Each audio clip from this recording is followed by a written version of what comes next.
Hello everyone, welcome back to the Vector W8 Garage. I'm Kurt, and today we're going to go over some design features and characteristics of the car, specifically as it pertains to the door.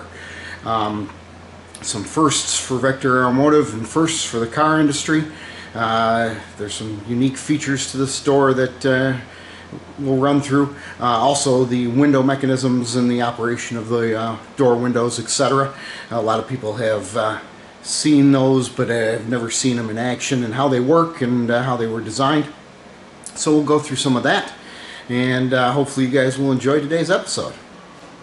One of the more unique design features of the Vector W2 and subsequently the Vector W8 is the side glass, or should I say the polycarbonate, that is on the side windows in the doors. This design feature is really unique to this automobile in general. I haven't seen any other automobile that's ever done a rollover of the glass the way that it's been done on the W2 and W8. And what this does is allows you to have this extreme angle in the side window, and then it rolls over down into the door and goes into the vertical here. But that eliminates you from having the ability to put a standard window roll down mechanism in the car. If you try to do something like that, you would have to bring the window out here to get it to drop down in the vertical into the door.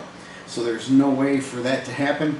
So what you end up with is creating a sub window in the car, and David Koska came up with this rather unique design. Originally in the W2 it was actually a piece that you could take out of the window and then you could put it back in, but that wasn't really convenient if you were driving down the road and a rainstorm broke out. So what ended up happening was David came up with this feature where it was a sub window inside the window, and it drops in, recedes, and then pulls back, and then it slides forward again and comes flush with the window. Has its own seal on it to keep the elements out, and is kind of a unique trademark for the car. What's neat is the body line of the vehicle goes from the front nose cone, comes right above the mirror here, follows all the way through the door itself and all the way out the back of the vehicle. This gives a nice cohesive line, and your eye tends to follow the entire line of the vehicle when you're looking over it.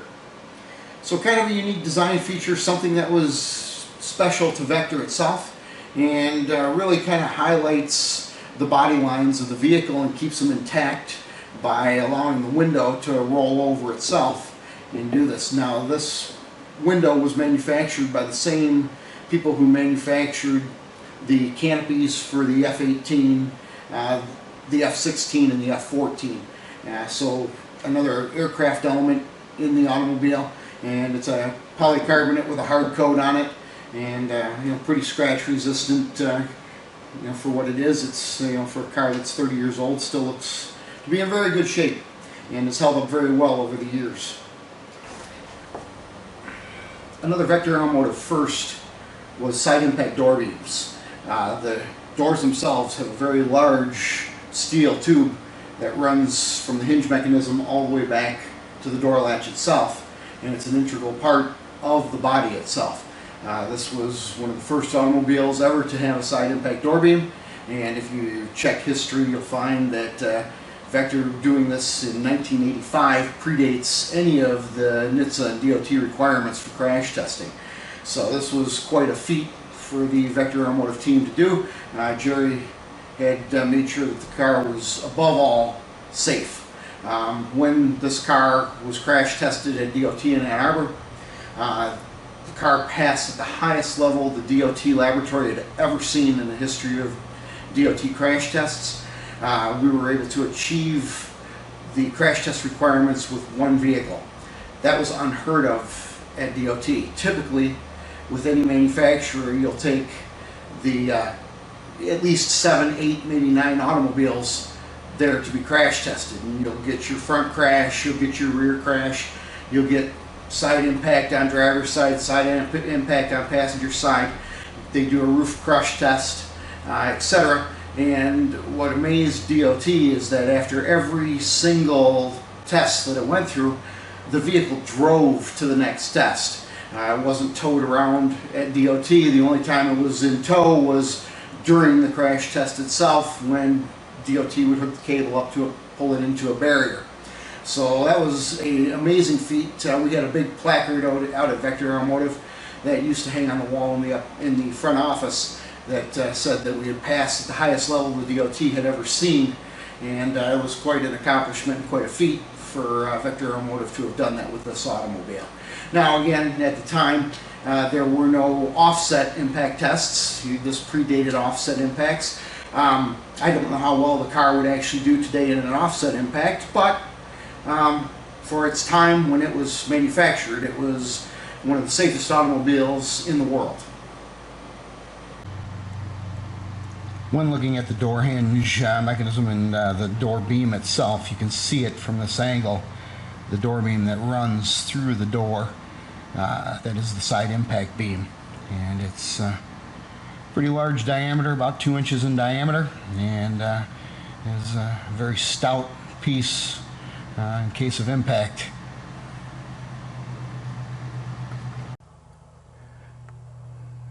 On the back side of the door here, what you'll see is the actual receiver for the door latch mechanism, and this is all built out of stainless steel and very heavy duty. It's 1/8 inch thick stainless.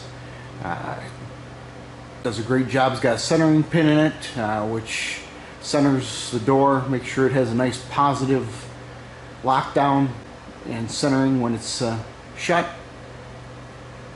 And you say it's 1/8 inch thick, so you can see, you know, just how thick that plate is in there.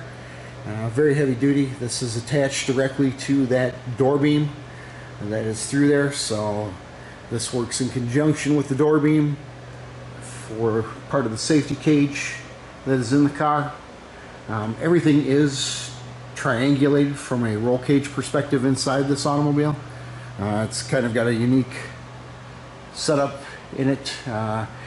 Again, you know, DOT was amazed at how stout this vehicle was, and it's when you see the actual chassis itself, it's designed like a Group C race car would be, like a Porsche 962 would be.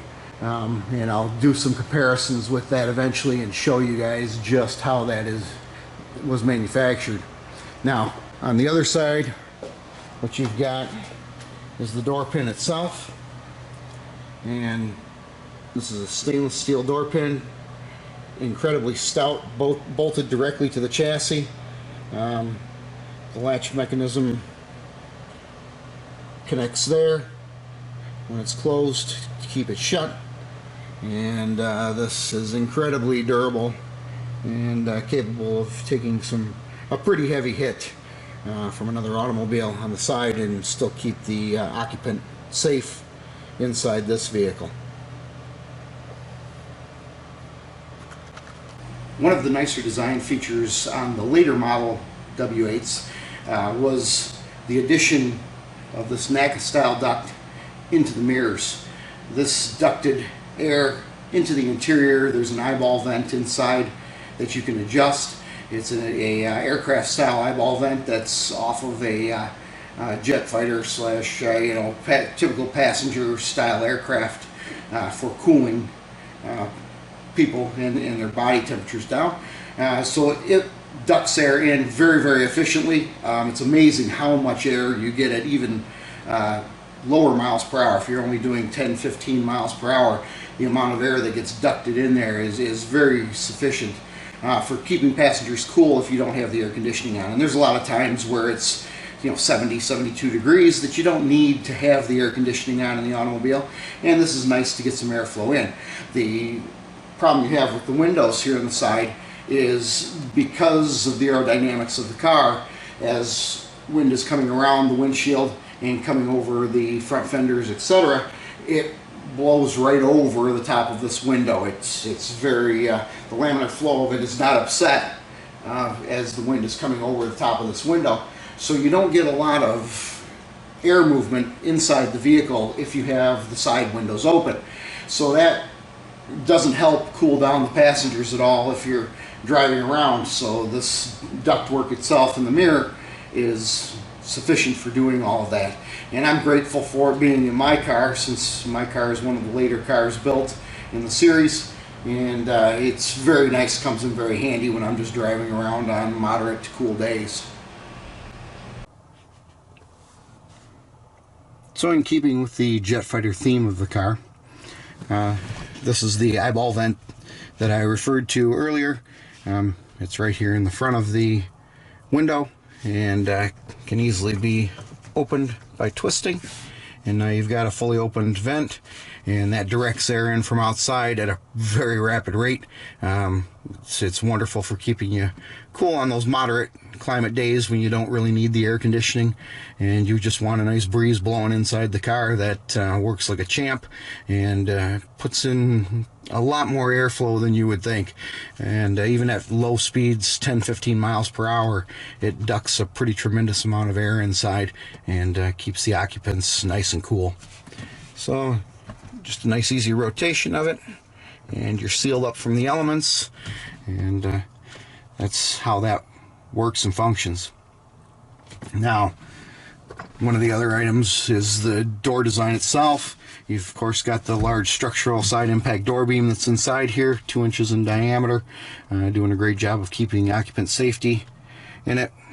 You've got Connolly hides, French stitching all the way along. Follows the contour of the vehicle all the way up around the back. You've got, of course, aluminum plate in here, keeping with the aircraft theme in the vehicle. Your door handle for your door latch, nice and easy to open and close. Door goes up all by itself, nicely balanced. And then, of course, you've got a grab handle here for pulling down and resealing it shut. It's got a very nice solid feel to it when you open and close it. It's part of the occupant safety structure in the vehicle. The vehicle does have a fully triangulated roll cage in it, which we'll go through when we go through the chassis design on this vehicle in a future episode. But overall, it has a very nice, luxurious feel to it. You've got, of course, the window mechanism itself from the inside. It's a cable-driven mechanism for the window, and when we turn on the vehicle, you're going to hear a bunch of fuel pumps fire up, because the vehicle does have 3 fuel pumps in it, and then you'll hear the buzzer going off, the alert buzzer for it not being started and everything being on. So please bear with me as I demo the window and show you how that opens and closes.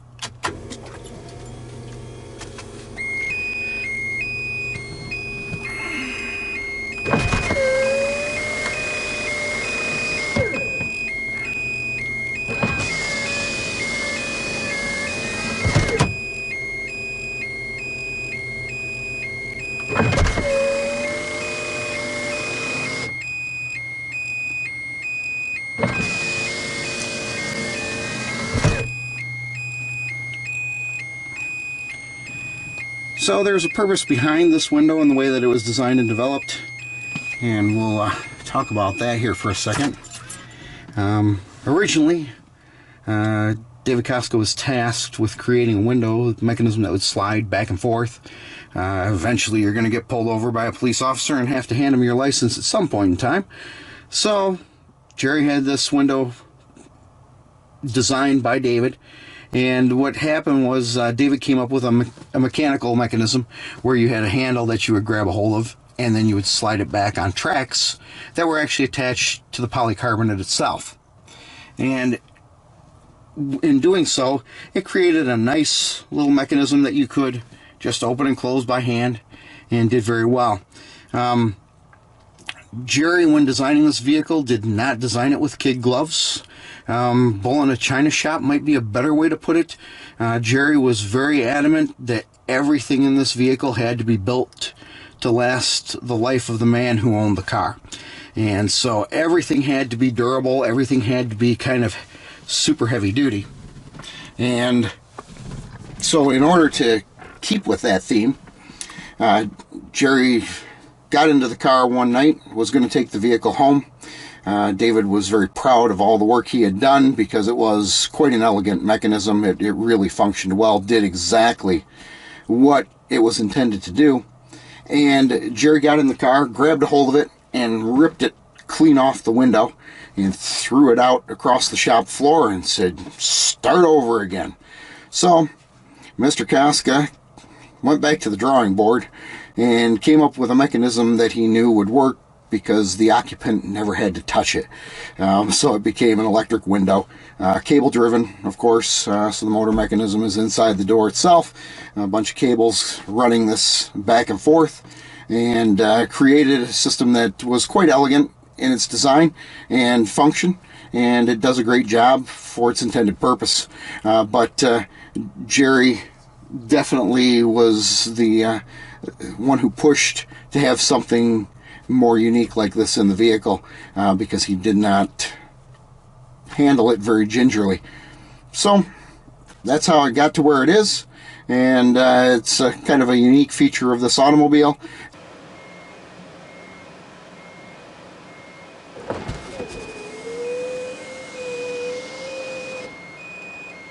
As always, I'd like to thank all of you for watching, and special thanks to all my subscribers.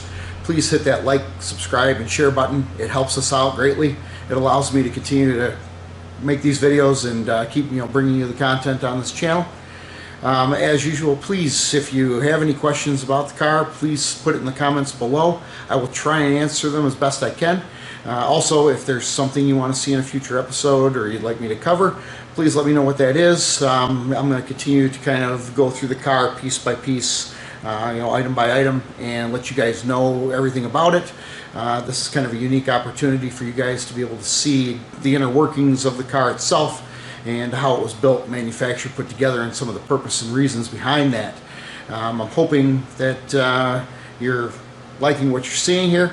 I'll continue to make these videos on this car. It kind of gives you guys an opportunity to get up close with the car, something you may not be able to do when you see a car out at a car show or a public event. With there being only 18 production cars, it's kind of hard to see them. They're scattered throughout the world. So this is kind of the inside look into the vehicle so that you guys could see what one of these actually was when it was manufactured 30 years ago. So please keep tuning in, and we'll see you next time.